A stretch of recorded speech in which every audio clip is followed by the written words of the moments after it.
afternoon. For now, today's video is we talk about something else na hindi ko din alam kung ano yung sasabihin ko. But I pursue myself to say something para naman may mga knowledge kayo about something else. So, usap-usap na lang tayo. We talk about kasi sa mga naranasan ko is I am broken hearted and I'm not yung naranasan mo na yung walang kausap lang, kahit family, friends mo na makipag-open ka para para maano mo yung feelings mo, maibsan lang man kahit kunti.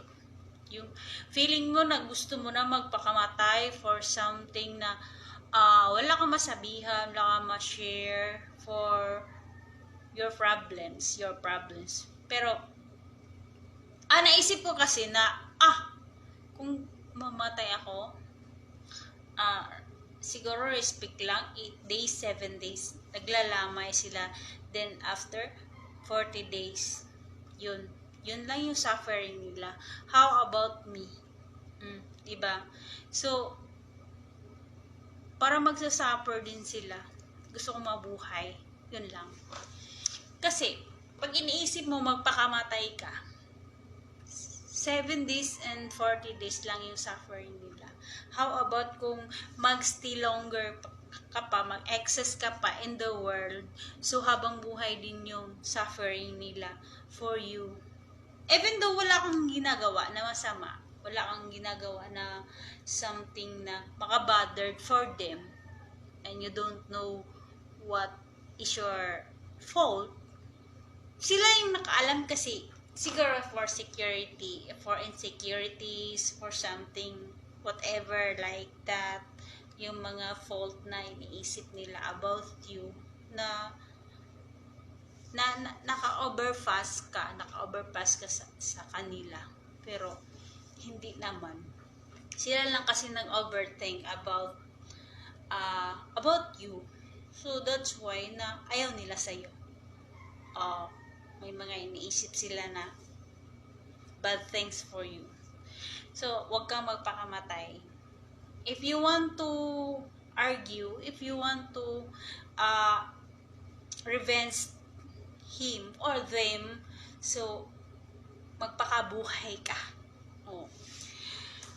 Gawin mong masaya yung buhay mo kahit hindi. Ipakita mong masaya ka kahit hindi. Kasi pag masaya ka, yun yung ikakamatay nila pag masaya ka. So, pilitin mong maging masaya in front of them para lang makabawi ka. Or, for revenge. Kasi yun yung ikamatay nila Yun yung kasi ikamatay ng mga insecurity na person. Na kahit wala kang ginagawa, wala ka namang something na mga move for them na ikaka-problem nila sa'yo. Ikaka-problema nila sa'yo. Sila yung gumagawa ng problema. Na kasi insecurity in life. So, yun. Ang ko sa iyo advice is magpakabuhay ka. Huwag kang mag-attempt for cut your life.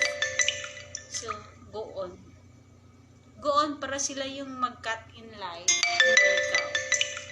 Yun lang. So, kaya andito ako ngayon, buhay na buhay, kahit hindi masaya, kahit struggling in life. There are so many circumstances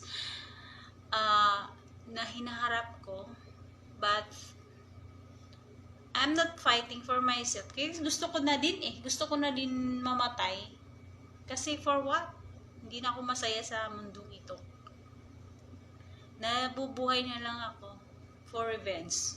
Kasi, pag nabubuhay ako, yun yung ikakamatay nila. Kaya, I am still alive. Thank you for watching!